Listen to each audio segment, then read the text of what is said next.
네, 문제풀이 대학물리학 14장 9번 문제 시작하도록 하겠습니다. 주어진 문제는 이제 단원자 이상기체의 값이 있는데, 단원자 이상기체에서 부피를 그냥 단순하게 2배를 늘렸을 때, 첫 번째는 이제 등온 상태를 유지한 채로 부피를 2배 늘렸을 때와, 두 번째는 단열 상태를 유지한 채로 부피를 2배 늘렸을 때 어떻게 그 압력의 변화가 어떻게 될 것이냐를 보는 문제입니다. 일단은 가번 먼저 풀어보도록 할게요. 지금 보시다시피 이제 저희가 이상기체 상태 방정식을 알고 있기 때문에 사실 가번 문제는 위 여러가지 문제에서 많이 접해봤던 문제죠. 이제 등온 상태의 경우는 이제 우변의 모든 모든 이 값이 서로 어떠한 특정한 상수값으로 일정하게 계속 유지될 것이기 때문에 부피가 2배가 된다면 당연히 압력은 이제 2분의 1배가 되어야 합니다.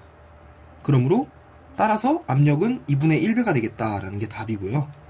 이제 문제는 나번입니다. 사실 단열 팽창의 경우는 약간 좀 다를 수가 있는데요. 단열 팽창이라는 게 무엇이냐면 이제 저희가 연력학 1법칙을 통해서 어떤 받은 열은 그 내부 에너지의 변화량과 그리고 그 기체가 외부로 해준 일의 합으로 정의가 된다고 했는데, 단열이란 것은 즉 dq라는 값이 없다는 얘기죠. 따라서 이제 내부 에너지의 변화량과 그 기체가 한 일의 양이 서로 더해졌을 때 0이라는 것이거든요. 따라서 du는 마이너스 dw다 라고 정의가 될 수 있겠죠. 즉 이제 변한 에너지 값이 받은 일로 바뀌게 되는 거죠. 예, 간단하게 얘기를 조금만 물리적으로 생각하자면 이제 부피가 2배로 증가됐으니까 일은 당연히 했겠죠. 부피가 2배로 증가해서 외부로 일을 했을 텐데, 그러니까 당연히 그 내부의 기체의 온도가 떨어졌을 것이다 라고 유추가 가능합니다. 이것을 이제 어떻게 저희가 그 문제로 풀이할 수가 있느냐, 즉 부피의 변화량을 어떻게 알 수가 있느냐 라는 것이 이제 문제인데요. 문제에서 단원자 이상기체라는 것을 준 이유가 바로 이 단열 문제를 풀기 위해서 존재합니다.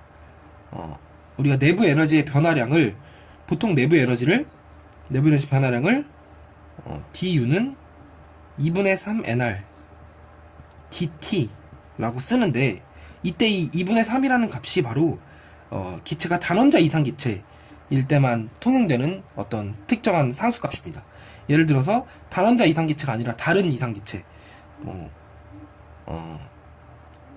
이런 식으로 2원자라든가 아니면 뭐 3원자, 이런 이상기체면 이 앞에 있는 그 상수값이 바뀌게 되는데, 단원자 이상기체이기 때문에 그냥 단순하게 2분의 3 nr로 쓸 수가 있는 것이죠. 그래서 du는 2분의 3 nr dt 값이 맞고, dw는 저희가 앞서 배웠듯이 pdv, 즉 압력과 그때 부피 변화량으로 쓸 수가 있습니다.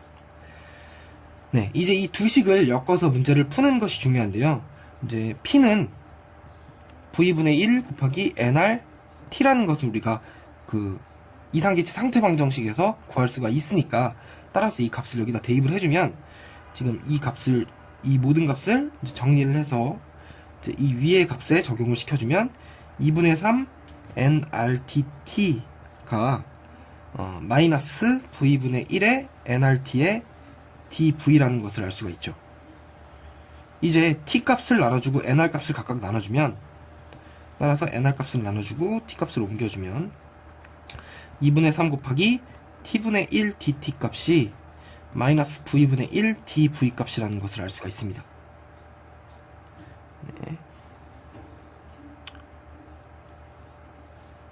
이것을 이제 처음 부피가 1부터 2까지 적분을 해주게 되면 인티그럴 이제 t 1일 때와 t 2일 때, 이제 1 상태에서 2 상태로 간다고 할게요. 그러니까 1 상태라고 치고 2 상태라고 치면 1 상태에서 2 상태로 갈 때 2분의 3 t분의 dt가 인티그럴 마이너스 지금 v부터 2v일 때의 v분의 1의 dv 값이죠. 이는 이제 저희가 알 수가 있듯이 마이너스 ln 이 값이라는 것을 알 수가 있죠. 그리고 여기도 이제 좌변을 정리해주면 2분의 3의 ln t1분의 t2가 이제 마이너스 ln 2라는 것을 알 수가 있습니다. 자, 이제 저희가 t1과 t2를 구하는 것이 바로 이상기체 상태방정식으로 구할 수가 있는데, p1은 v분의 1 nRt1이고요. p2는, 즉 나중 부피는 나중에 2v니까 2v분의 1 곱하기 nRt2라는 것을 알 수가 있죠.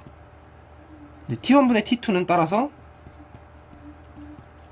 p1분의 p2 곱하기 2라는 것을 알 수가 있습니다. 이제 이 식을 통해서 이제 이 p1과 p2에 대한 관계식을 나타내는 것이죠. 그래서 이제 이 값을 대입을 해주면, 따라서 2분의 3의 ln p1분의 2p2가 마이너스 ln이다.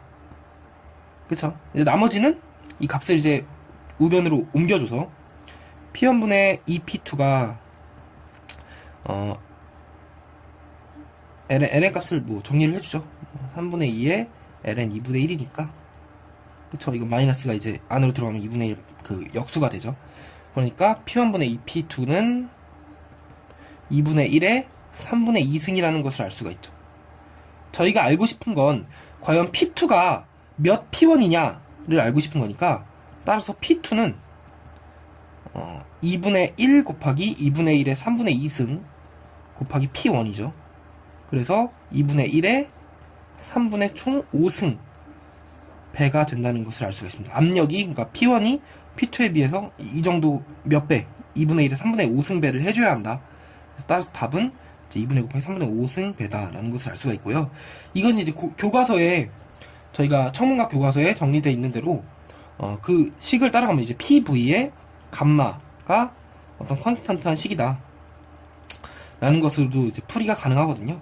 그래서 이 감마 값을 이제 그 단원자 이상기체일 때 값으로 대입을 해주셔서 똑같이 해주시면 이제 이 값이 나옵니다. 근데 저는 이제 이것을 이 연력학 1번식으로부터 유도를 해서 풀이를 했습니다. 이 점은 이제 집에서 혼자 풀이를 같이 해보시길 바랍니다. 이것으로 대학물리학 14장 9번 문제 풀이를 마치겠습니다.